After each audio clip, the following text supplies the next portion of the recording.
So yeah, I think the internet might be a bit slow, but it's fine.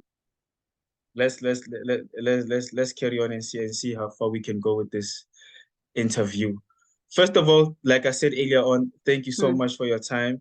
I've been reading up on you, and I think it's amazing the work that you've been able to do.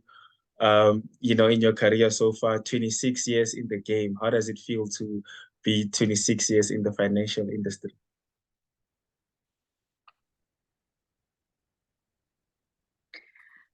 It's surreal.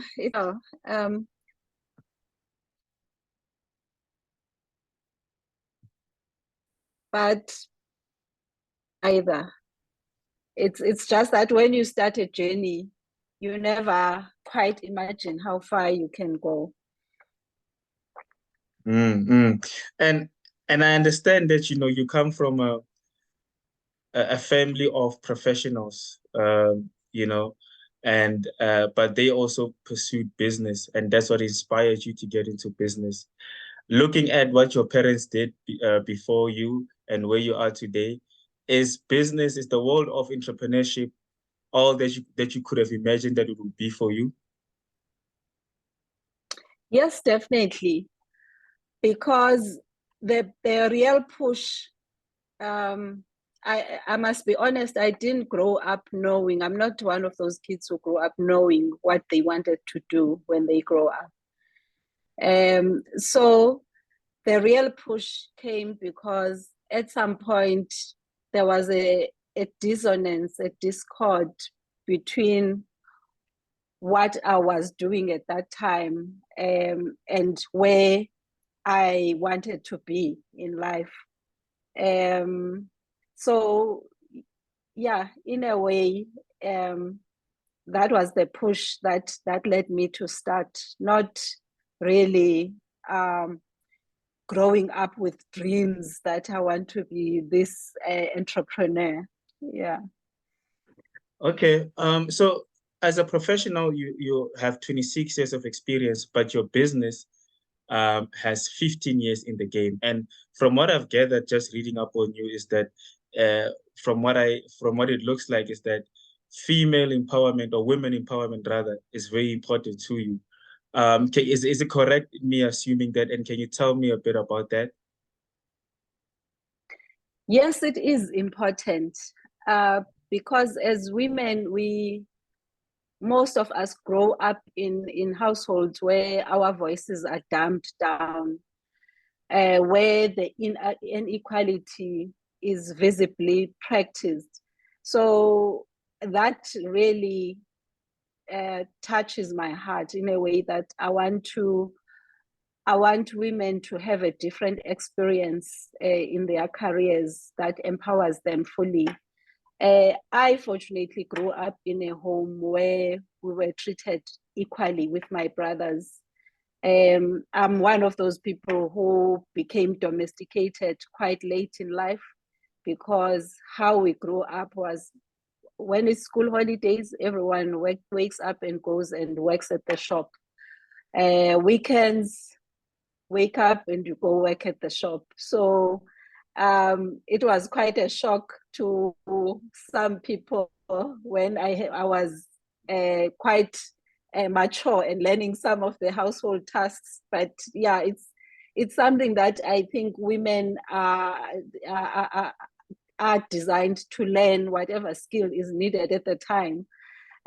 So it didn't really set me back, but it really empowered me to be treated equally. At a tender age, when I was maybe high school, I was already preparing the salaries for the staff in my parents' business. So a lot of things, when you learn them in the classroom, they're already making sense. I've seen the checkbook, whereas the other kids at the time when they go and study accounting, they've never seen what a checkbook looks like. So yes, it is something that I'm quite passionate about. But also, to be honest, within my business, I aim to hire the best suited person for the position. So I must honestly say women have stood out. Women are occupying the spaces and they are standing up to be counted, which is quite pleasant because you are not giving them handouts, you're not doing them any favors. But, and I must say also, when they've been hired, they rise to the occasion. I love that. I love that a lot. So, I mean, I was going to ask you what made you decide, to get into business yourself, but I can just, imagine, growing up in an environment where your parents were entrepreneurs, that must have motivated you to get into business. Is that correct in saying that? In a way, it demystified the fact that I can make it in business. It did not necessarily push me. As I'm saying, the push came because I was unhappy where I was, which was in corporate. I felt underutilized. I felt the pay was good. I could have stayed on, but when that dissonance is happening inside of you, you can't dismiss it because it starts showing in your outlook. You get a bit down every time it's Monday. You are like, wow, I wish it could be Friday. Okay. And even your body starts telling that you would go to the doctor feeling unwell and the doctor sees nothing. And then you know that you must dig. There's a lot of internal work that you need to do. Interesting. So looking at the financial sector and the business world in general, I'm speaking specifically with like real, okay, a lot of people that are entrepreneurs are gonna kill me for this, but I feel like, entrepreneurship at its core has to do with finance and numbers, right? And you are in that world. Do you think that in South Africa today, what's your general feel about Black people's participation in that industry? Are we participating? Are we also sitting at the table discussing markets, discussing where the rent is going, making those valuable opinions that actually shape how South Africans live? Look, I'm seeing strides, but I think where we are not winning is access to finance. There's representation in managerial positions in the field. The boardrooms are well represented, but where it matters, where the decisions are made as to who gets access to finance, it's where it's all hinged. And unfortunately, I cannot sit here and say, yes, we have arrived. We are very far from it. But how do we get the money though? Because that's what we need. And we see financial institutions are everywhere. Even government, the president every year talks about billions of funds that are going towards youth, upliftment. We see all these things, but it's like, okay, the carrot is dangling in front of us. But then what are the tips? That's what I want to ask. How do we get this money so that we can fund our dreams? Look, there are a whole lot of hoops to jump that are quite a hurdle for the youth in South Africa.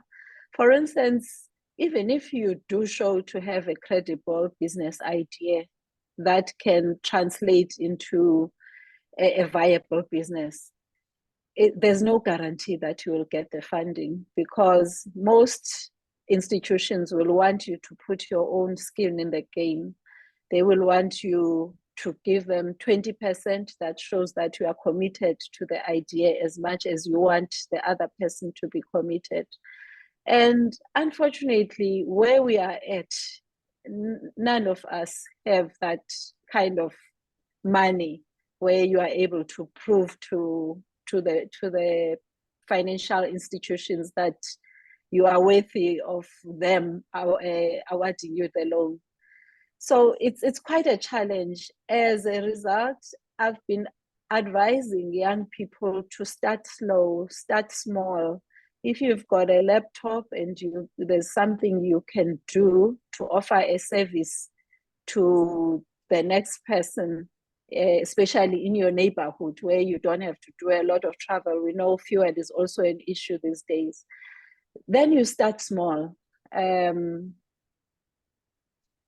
start small and you build from there. That's how we started, unfortunately. So I cannot sit here and lie and say the finance is available. I did even try the government institutions that were supposed to help you with software, help you with hardware, and help you with business plans, help you with business cards and sort of like promotional material.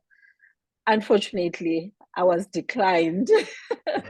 So, but I'm here to say, in spite of all that, that doesn't mean you need to give up on your dream. You find ways, you start small, you grow from where you are. I mean, the business was started from my dining room table, and it grew to what it is today. And it has just one employee, and you're looking at her.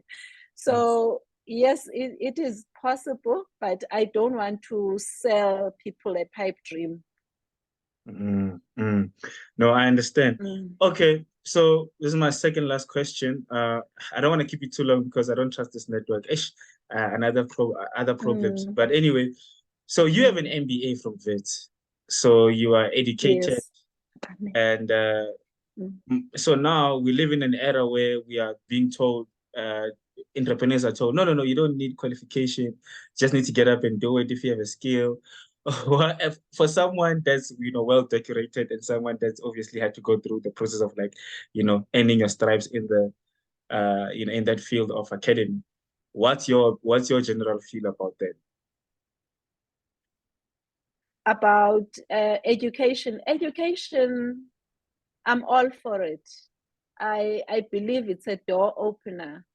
Even though I was already trained in accounting, when I completed my MBA, I had a new fire lit under me because I was now equipped with all these tools that tie everything that I've been learning together and show you what a role, or the management role in its entirety comprises of. So yes, it's possible to start a business without education, but I think it's oversold in the manner that people get it. They just get it. They learn those lessons the hard way. And when you are ill-equipped, there's a lot of mistakes that you make along the way that could have been avoided. Well put. Okay. I love that answer. So my last question to you is that, Mam Nyani, as they call you, you have obviously played a big role in making sure that, you have a successful business in your industry. You've empowered a lot of women, a lot of young people. Lastly, what you just want to say to anybody watching this and, they just want to learn insights about how to also be at the chair that you're sitting on right now. I would like to say there's a lot of perseverance you have to learn, and there's a lot of keeping in your own lane that makes you stay longer at the game. Unlike if you are chasing everything you see around you. So a lot of it is really being steadily working your way towards your goal than it is an approach that is haphazard. And I don't know if I'm getting across. So yes, it's a lot of hard work. It's a lot of consistency. It's a lot of being able to take the disappointments and keep going. Wow. Thank you so much, and congratulations on, being here and empowering families to be able to feed their families and, to keep on going, because we look at you and we get inspired. Thank you so much for your time. You are most welcome. Thank you. Okay, sharp. Thank you. Bye-bye.